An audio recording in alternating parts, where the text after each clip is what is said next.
Chandipura virus એક vector Born રોગ છે જે સેન્ડ ફ્લાયથી ફેલાય છે. ચાંદીપુરા માટે જવાબદાર જે સેન્ડ ફ્લાય છે તેને ગુજરાતીમાં માટીની માખ કહીએ છીએ. આ માટીની માખ હાલ ગુજરાતમાં ચાંદીપુરા વાયરસને ફેલાવી રહી છે. આ માખી માટી કે છાણના લીપેલા ઘરોની અંદરની બાજુએ કાચી કે પાકી દિવાલ પર થાય છે. તેના માટે ભેજવાળું વાતાવરણ જવાબદાર છે. સેન્ડ ફ્લાય તેની ઉત્પત્તિ માટે ઈંડા મૂકે છે. તેમાંથી મચ્છરની જેમ ઈયળ, કોશેટો અને તેમાંથી પુખ્ત માખી બને છે. નરી આંખે જોઈ શકાય તે માખીથી આ માખી 4 ગણી નાની હોય છે. જૂનના અંતથી ઓક્ટોબર સુધી કેસ થવાની શક્યતા વધુ હોય છે.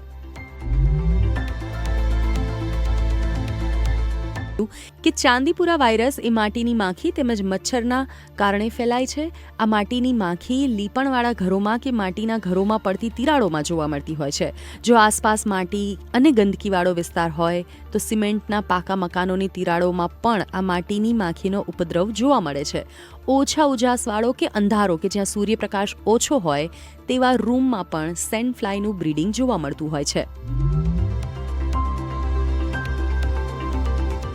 આ ચેપી રોગ નથી. એક બાળકને હોય તો બીજા બાળકને થાય તેવું નથી, પરંતુ ચેપગ્રસ્ત બાળકને કરડેલી માખી સ્વસ્થ બાળકને કરડે તો તે સ્વસ્થ બાળકને પણ આ ચેપ લાગી શકે છે. આ રોગનો ભોગ બનેલા બાળકોમાં મૃત્યુ પામવાનું પ્રમાણ લગભગ 85% જેટલું હોય છે. એટલે કે ચાંદીપુરા વાયરસનો ભોગ બનેલા 100 બાળકોમાંથી માત્ર 15 બાળકોને જ બચાવી શકાય છે. સામાન્ય રીતે આ 0 થી 14 વર્ષના બાળકોમાં વધુ ફેલાય છે, કારણ કે અન્યોની સરખામણીએ તેમનામાં રોગપ્રતિકારક ક્ષમતા ઓછી હોય છે.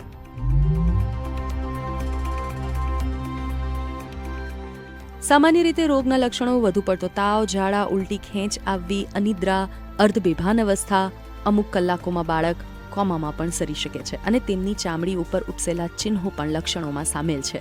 ડોક્ટરોના મતે આ વાયરસની કોઈ ચોક્કસ સારવાર નથી.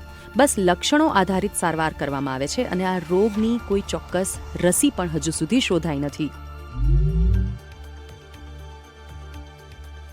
ઘર અને આજુબાજુની જગ્યાઓ સાફ રાખવી જોઈએ, ઉકરડા દૂર રાખવા જોઈએ, ઘરની દિવાલોમાં અંદર બહાર છિદ્રો અને તિરાડોને પૂરી દેવી જોઈએ, સૂર્યપ્રકાશ આવે તેવી વ્યવસ્થા કરવી જોઈએ, બાળકોને જંતુનાશક દવાયુક્ત મચ્છરદાનીમાં સુવડાવવા અને શક્ય હોય તો બાળકોને ખુલ્લામાં કે ધૂળમાં રમવા દેવા નહીં.